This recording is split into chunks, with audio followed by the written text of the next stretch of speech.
J'ai beaucoup hésité à parler de l'article de Mohamed Harkoun qui se trouve en page 34 du numéro hors série de Religion et Histoire. J'ai hésité à en parler pour la bonne raison que je le comprends assez mal.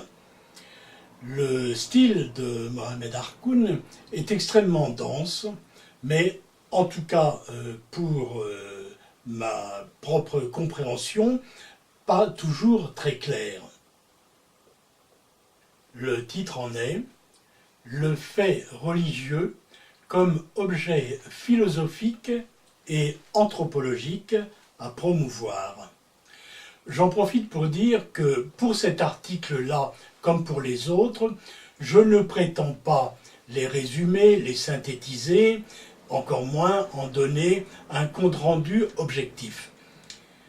J'essaye de saisir quelques idées forces qui me semblent intéressantes, par rapport auxquelles je pense avoir quelques petites choses éventuellement à dire, et par rapport auxquelles je crois que des discussions pourraient être intéressantes et éclairantes. Par conséquent, pour cet article, je me garderai de le résumer complètement. Je me contenterai de commenter deux points qui sont l'un et l'autre dans le début de l'article. D'abord, la première phrase.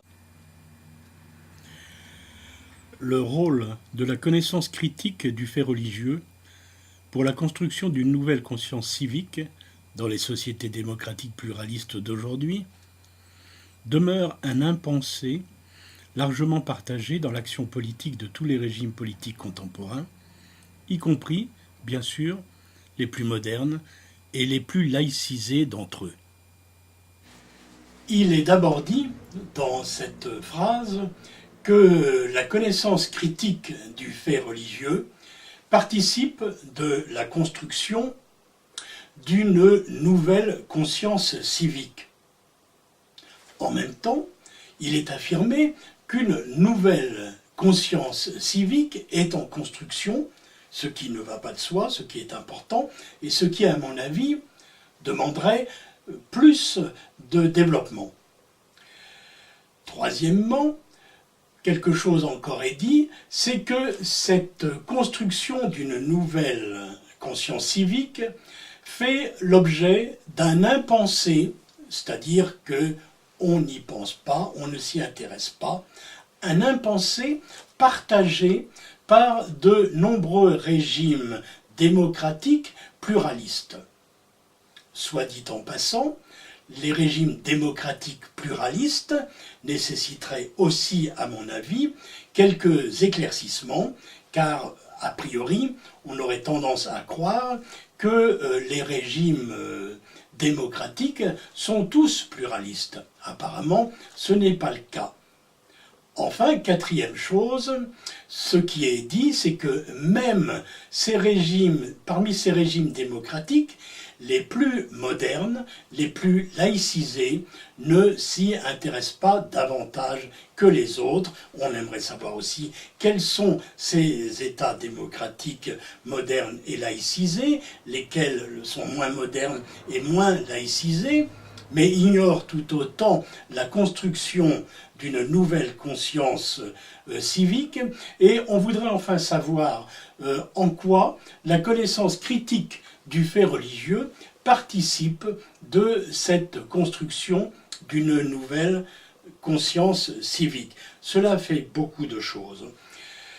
Et enfin, ce qui ne me semble pas négligeable, c'est de savoir ce qui est exactement entendu par les termes de connaissance critique du fait religieux. Car on parle toujours d'enseigner le fait religieux. Si on enseigne le fait religieux, c'est qu'il y a des gens qui connaissent le fait religieux pour l'enseigner aux autres. Mais ici, il est question d'une connaissance critique. En quoi consiste la connaissance critique ? Mais on sait que l'histoire critique comparée des systèmes de pensée théologique des trois versions du monothéisme demeure un vaste champ de la connaissance, laissé en friche par deux disciplines, théologie et philosophie, qui, à part de rares mais fécondes exceptions, ont cessé de communiquer depuis les premiers combats menés en Europe dès les XVIe-XVIIe siècles contre le cléricalisme catholique. L'histoire fait plus que la philosophie pour limiter les ravages de ce qu'on nomme le retour du religieux sous la forme des intégrismes et des fondamentalismes. Je crois qu'il est très important que soient mises ensemble ces trois notions, que sont la discipline théologique, la discipline philosophique et la discipline historique. Mohamed Harkoun semble faire confiance davantage à la discipline historique pour faire évoluer les choses. J'aimerais qu'il en soit ainsi. J'ai plutôt tendance à avoir une opinion très différente par rapport à cette question. Mais la question aussi est de savoir quel espace de temps, quelle période embrasse le regard de Mohamed Harkoun quand il parle de l'histoire en matière de sciences religieuses. Ceci termine le troisième enregistrement consacré aux faits religieux en France, à l'enseignement du fait religieux en France. Le quatrième aura pour thème la religion, la culture et la sociologie. Ce sera quelques extraits d'un article de Jean Jonceret, qui fut vice-recteur de l'Institut catholique de Paris de 1994 à 2003. Dans quelques jours, j'espère. À bientôt.